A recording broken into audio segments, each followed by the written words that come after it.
Hi అండి అందరికి. ఈ రోజు వచ్చేసి కాకినాడలో రెండో రోజు. మేమైతే రెడీ అయిపోయాము గుడికి వెళ్ళడానికి. గుడికి వచ్చేసాం అనమాట. మార్నింగ్ లేగడమే రెడీ అయిపోయి ఇలా గుడికి బయలుదేరి వచ్చేసాము. అసలు ఏం తాగలేదు, దర్శనం చేసుకున్నాకని ఏదైనా కానీ. ఇంకా అయితే ఈ రోజు మనం గుడి దగ్గర అయితే ఉన్నామన్నమాట. ఇక్కడ చూస్తున్నారు కదా, ఈ పెద్ద కాలంకి మనకి ఇలా బ్రిడ్జ్ లాగా ఉందన్నమాట. చూస్తున్నారు కదా, ఈ బ్రిడ్జి దాటుకుని అవతల వైపుకి వెళ్తున్నాం ఇప్పుడు. చాలా బాగుందన్నమాట అండి ప్లేస్ అంతా కూడా. మనం వచ్చిన గుడి అయితే కుమారరామ భీమేశ్వర స్వామి దేవాలయం అనమాట అండి. నేను ఎప్పటి నుంచో అనుకుంటున్నాను. ఈ పంచారామ క్షేత్రాల్లో నేను ఇప్పుడు చూసింది నాలుగవది అనమాట అండి. ఒకటి వచ్చేసి భీమవరంలోని, అలాగే మరొకటి పాలకొల్లో ఉంది, అలాగే ఇంకొకటి ద్రాక్షారామంలో ఉంది. ఇది వచ్చి సామర్లకోటలో ఉందన్నమాట. మొత్తం మేము 4 శివలింగాలు అయితే దర్శనం చేసుకున్నాము.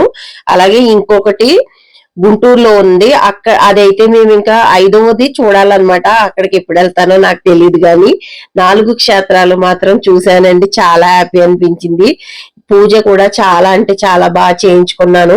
అవతల వైపుకేమో మెయిన్ రోడ్ ఉందన్నమాట, యువతల వైపుకి మనం వచ్చాము బ్రిడ్జి దాటుకుని. చూస్తున్నారు కదా, లోపలికైతే వెళ్ళిపోతున్నాము. అలానే అనుకుంటున్నాను ఫ్రెండ్స్. రండి చూసేద్దాం అంతా కూడా వీడియో. అసలు ఎక్కడ కూడా స్కిప్ చేయకండి. మరి చాలా అంటే చాలా బాగుంటుంది వీడియో అయితేని.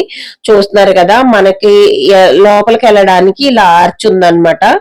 ఇదైతే కొత్తగా కట్టారని చెప్పేసి అంటున్నారు. మరి ఈ లోపలైతే మాత్రం అండి అసలు చాలా పాత గుడి ఉందన్నమాట. ఇప్పుడు చాళుక్యులు కట్టిన గుడి అంటది. ఆ గుడి మనం ఇప్పుడు చూడబోతున్నాము. అలాగే ఎంట్రన్స్ లో ఇలా నైట్ లైటింగ్ తోటి ఎలిగేలాగా ఇలా ఉందన్నమాట. చిన్న చిన్నగా ఇలాంటివన్నీ కట్టి ఉంచారు. అవన్నీ కూడా చూసి మీకు కూడా చూపించాలనే ఉద్దేశంతో ఇవన్నీ చూపిస్తున్నాను నేను. ఇంకా గుళ్ళోకి అయితే వెళ్ళిపోదాము రండి. లోపలికి ఉందన్నమాట గుడి అయితేని. చాలా బాగుంది ప్లేస్. ఎక్కడో తోటలోకి ఉందన్నమాట అండి. చాలా ప్లేస్ లో ఉంది గుడి అయితేని. చాలా బాగుంటది అసలు. నేనైతే ఇదే నా లైఫ్ లో ఫస్ట్ టైం రావడం. నాకు చాలా ఆశ్చర్యం గాని ఆనందం గాని, ఇంకా అసలు ఆ రోజైతే ఎంత మనసు సంతృప్తి పొందిందంటేనండి జీవితంలో చెప్పలేనంత ఆనందం కలిగింది నాకు. నేను చేసుకున్న పూజ గురించి చెప్తున్నాను మీకు. అలాగే మీకు కూడా చూపిస్తాను నేను ఎందుకు అలా అన్నాను అని మీకే అనిపిస్తుంది. ఓకేనా? అయితే వీడియో అంతా చూసేయండి. మళ్ళీ మాట్లాడతాను మీతోటి.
ఇక్కడ చూడండి బొట్టు అయితే పెడుతున్నారు. ఇక్కడ ఆడవాళ్ళకి ఒకలాగా, మగవాళ్ళకి అంటే ఆడవాళ్ళకేమో త్రిశూలం టైప్ లో పెట్టారు, మగవాళ్ళకైతే నామంలా పెట్టారనమాట అండి. అమ్మవారి బొట్టు, అలాగే పరమేశ్వరుడు బొట్టు, అలా మగవాళ్ళకి ఆడవాళ్ళకి విడివిడిగా అలా పెడుతున్నారు అనమాట.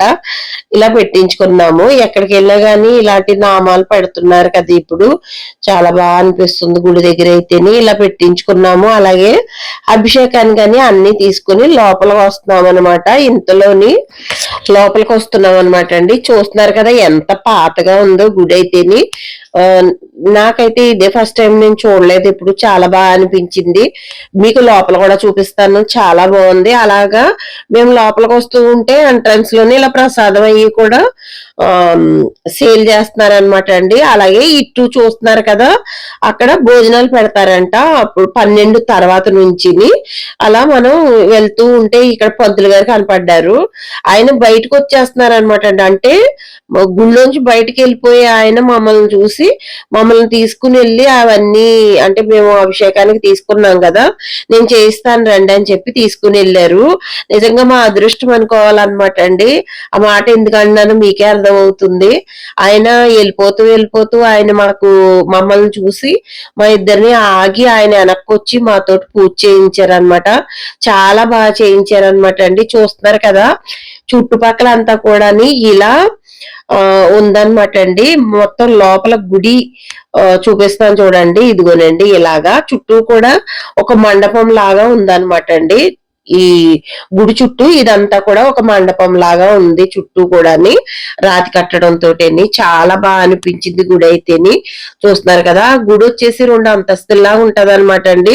మీకు అది కూడా చూపిస్తాను. అలాగే అభిషేకం చేయించుకోవడానికి ఇక్కడ నిలబడి ఉన్నాము. పూజ ఎలా జరిగిందో మీరు కూడా చూసేయండి, మళ్ళీ మాట్లాడతాను.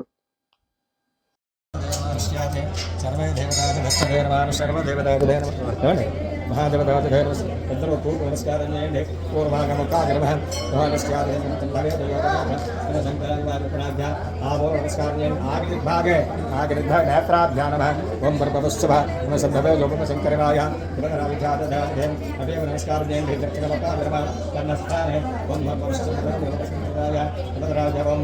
నమస్కారం చేయండి. ముఖస్థానే నైరుద్భాగే ఓం పర్వశుభవే శంకరాయ నమస్కారం చేయండి. పశ్చిమ దిగ్భాగే వరుణాగ్రమ బాహుస్థానే ఓం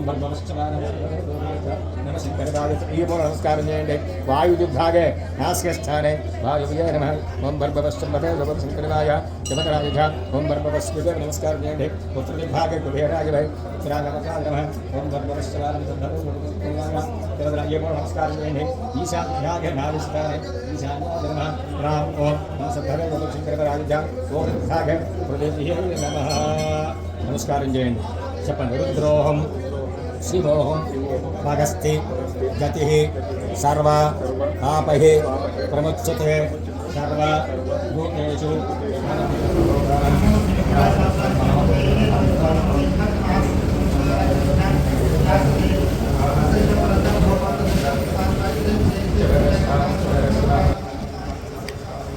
అభిషేకం చేయించేసుకున్న తర్వాత మళ్ళీ తీసుకొచ్చి గర్భగుడి ముందు కూర్చోబెట్టారనమాట మండపంలోని. అయితే ఎంత బాగా పూజ చేశారో చూసారు కదండి. అసలు చాలా హ్యాపీగా అనిపించింది. మేమిద్దరం కూడా అలాగా ఆ శివలింగం ముందు చాలా హైట్ లో ఉంటుందన్నమాట అండి. 2 అంతస్తుల హైట్ లో ఉంటుందన్నమాట. మేము కూర్చున్న దగ్గర ఎదురుగుండా శివలింగం అయితే కనపడతా ఉంది. చాలా అంటే చాలా బాగా అనిపించింది అనమాట అండి. అసలు మనసుకి ఎంతో ఆనందాన్ని కలిగించింది రోజని నాకు అనిపించి ఇంతలా చెప్తున్నాను మీకు. అయితే మళ్ళీ మనం బయటకు వచ్చిన తర్వాత ఇలా మనకి ఓన్ గా కూడా అభిషేకం అయితే చేసుకోవచ్చు అనమాట. చాలా 108 అలాగా 111 సార్లు బిందెలతో తెచ్చి ఇలా అభిషేకం అయితే చేస్తున్నారు. నేనైతే 3 బిందెలు తీసుకొచ్చి, నేను తేలేదండి, మా వారు అయితే పట్టుకుని వచ్చారు. అక్కడ చెరువులాగా ఉంటది అనమాట, అందులోంచి పట్టుకొచ్చి నాకు ఇస్తే నేను అభిషేకం అయితే చేశాను. ఇలా మొత్తం బట్టలు అయితే తడిపేసుకున్నాము. అభిషేకం చేసే వాటిల్లో కొన్ని ఉంటాయి కదా, విభూది అలాగే గంధం, అవన్నీ కూడా ఇక్కడ వేసి పన్నీరు, రోజు వాటర్, ఇవన్నీ కూడా శివుడికి అభిషేకం మనంగా ఇక్కడ చెయ్యాలన్నమాట. మెయిన్ గా పంతులు గారు కొన్ని తీసుకుని చేస్తారు. కొబ్బరికాయలు అయ్యి ఆయన కొట్టింటారు, కానీ మనమైతే అవన్నీ తీసుకుని ఇలా వాటర్ గా ఉన్నవన్నీ కూడా మనం ఆ స్వామికి ఇక్కడ అభిషేకం చేయాలి. అలాగే వాటర్ కూడా తెచ్చి మళ్ళీ నీటితో అభిషేకం చేస్తాం కదా, అలా కూడా చేసామన్నమాట అండి. అయితే ఇవన్నీ కూడా మీరు చూస్తున్నారు కదా, అసలు ఎంత బాగా అనిపించిందోనండి. చూపిస్తానండి. చుట్టుపక్కల కూడా చాలా బాగుంది. చాళుక్యులు కట్టారంట ఈ గుడి అయితేని. చుట్టుపక్కల ప్రాంగణం అంతా కూడా ఒకే రాతి కట్టడం తోటి ఉందన్నమాట. చాలా బాగుంది లోపల అయితేని. మొత్తం ఈ పూజలన్నీ అయిపోయిన తర్వాత మేము ఒక చోట కూర్చొని ప్రసాదం అయితే తీసుకున్నాము. మీకోసం ఇదంతా చూపిస్తున్నాను, చూసేయండి. మీకు ఈ వీడియో ఎలా అనిపించింది అనేది కమెంట్ చేయడం అసలు మిస్ కాకండి ఫ్రెండ్స్. చాలా కష్టపడి వీడియోస్ అయితే చేస్తున్నాను. నేను వెళ్ళిన ప్లేస్ కి నేను మనసు పెట్టి చూసుకోకుండా మీకోసం కూడా ఇలా వీడియోస్ తీసి చూపిస్తున్నాను. ఒక లైక్ ఇచ్చి హైప్ చేయండి మన ఛానల్ కి. మీరు ఇచ్చే ఒక లైక్ హైప్ కూడా కొంతమందికి మన ఛానల్ అనేది రీచ్ అవుతుంది అనమాట. ఓకేనా? ప్లీజ్ అండి, ఒకే ఒక లైక్ ఇచ్చి మన ఛానల్ ని సపోర్ట్ చేయండి. ఇంతకాలం నుంచి మన ఛానల్ రన్ అవుతున్నందుకు మీరు ఇచ్చే సపోర్ట్ అలా నేను అడిగేదల్లా ఒకే ఒక లైక్ అన్నమాట. ఓకేనా? మీకు ఈ వీడియో ఎలా అనిపించింది అనేది కామెంట్ కూడా చేయండి. అలాగే ఇలా మేము ఎక్కడికైనా గుళ్ళకి తిరగాలన్నా ఎక్కడికి వెళ్ళాలన్నా గానీ మొత్తం అన్ని కూడా ఆర్టీసీ బస్సులోనే ఇలా వెళ్ళి వస్తున్నాం అనమాట అండి. మంచి ఎండాకాలం టైంలోనే కదా ఎక్కువ మనం ట్రిప్ అయితే వెళ్తూ ఉంటాము. అది కూడా తక్కువ బడ్జెట్ లో బస్సులకి వెళ్ళి రావడం అసలు చాలా అలసిపోతున్నాం అనమాట. ఇంతకు ముందు కూడా తిరుపతి వెళ్ళినప్పుడు అవి కూడా ఆటోలకి అలాగే బస్సులు ట్రైన్లోని వెళ్ళి వచ్చాము. గుడిలోంచి బయటకు వచ్చేసరికి 12 అయింది. అక్కడ నుంచి ఇంటికి అంటే రూమ్ కి వచ్చేసరికి 2 అలా అయింది అనమాట అండి. మంచి ఎండను వచ్చాము. అలాగే ఇంకా సుబ్బయ్య గారి హోటల్ నుంచి భోజనం అయితే ఆర్డర్ చేసుకుని ఇక్కడికే రూమ్ కి తెప్పించుకుని తినేసి మళ్ళీ బయలుదేరుతున్నాం అనమాట. ఇక్కడ చెక్అవుట్ చేసేసాము. మళ్ళీ వేరే గుడి దగ్గరికి కూడా వెళ్తున్నాము. ఎక్కడికి వెళ్ళాము ఏంటనేది నెక్స్ట్ వీడియోలో ఉంటుంది. ఎక్కడ కూడా మిస్ కాకుండా మన ఛానల్లో వీడియోస్ అన్ని కూడా చూసి కామెంట్ చేసి 3వ పార్ట్ కోసం చూస్తూ ఉండండి.